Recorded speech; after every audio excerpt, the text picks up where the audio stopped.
Kamis 14 September 2023, Pengadilan Tipikor Jakarta kembali menggelar sidang lanjutan kasus mega korupsi proyek pembangunan BTS 4G Bakti Kominfo yang melibatkan mantan Menkominfo Johnny Girat Plate.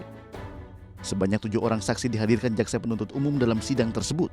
2 diantaranya merupakan mantan anak buah Johnny G. Plate, yakni Rosarita Niken Widyastuti selaku staf khusus Johnny Plate dan Mira Tayyiba, Sekretaris Jenderal Kemenkominfo. Dalam persidangan, Ketua Majelis Hakim Fahzal Henry terheran-heran dengan saksi Lukas Torang Junior Huta Galung sebagai investor perusahaan konsultan di proyek pembangunan BTS 4G Bakti Kominfo yang bisa mendapatkan keuntungan besar dengan cepat. Teknisinya dari mana kalau gitu? Nah itu detailnya saya kurang tahu pasti. Saudara yang punya memodali nggak tahu apa yang dikerjakan, tahu-tahu kita dapat duit aja 35 M. Kemudian tahun 2022 50 M. Gampang banget dapat duit Pak, kalau gitu.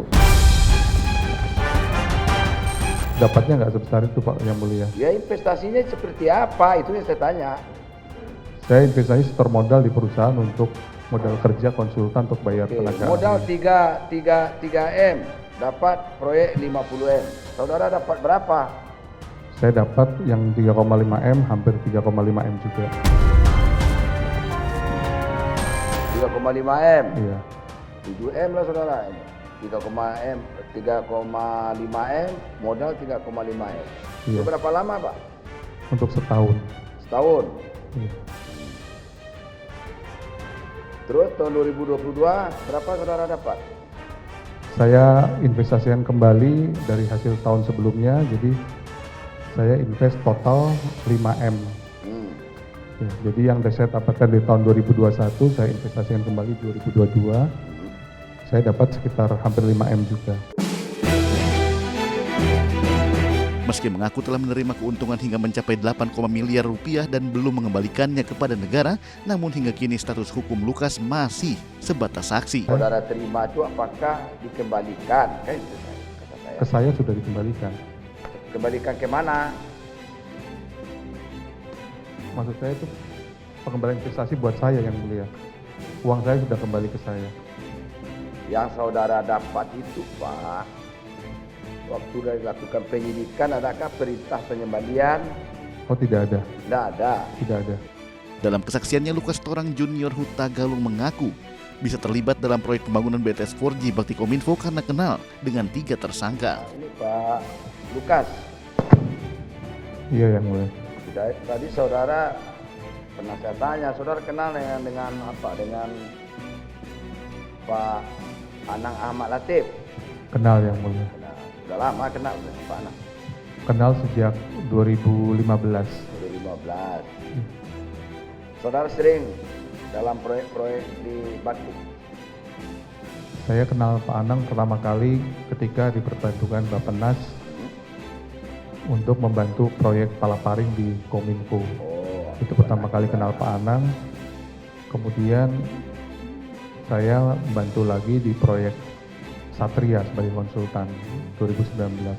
Itu terakhir saya jadi konsultan di Bakti. Kenal dengan Pak Gelombang Menak? Kenal Yang Mulia. Kenal juga. Kenal dengan Pak Irwan Hermawan? Kenal ya. Kenal juga. Yang Mulia. Satu grup apa Pak? Kalau Pak Galumbang waktu proyek palaparing, beliau hadir dalam proses pelelangan sebagai peserta lelang dari Moratel. Di situ pertama kali saya mengetahui Pak Galumbang. Gelombang itu apa nama PT-nya? PT Moratel. Moratel. Iya. Maka itu saya tanya saudara. Saudara berinvestasi dapatnya gampang sekali saudara dapat itu. Ternyata saudara masih dalam lingkaran itu ya.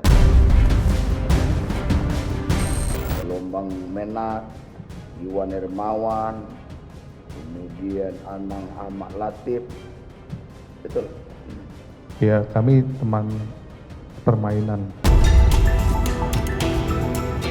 Mangunjaya. Alah. Belut.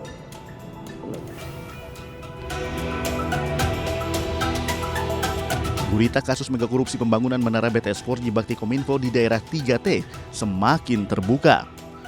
Kejagung terus melakukan penyidikan berdasarkan fakta persidangan dari 3 tersangka yang kini tengah berlangsung. Tidak menutup kemungkinan jumlah tersangka dalam kasus mega korupsi yang merugikan negara hingga 8,32 triliun rupiah ini akan bertambah.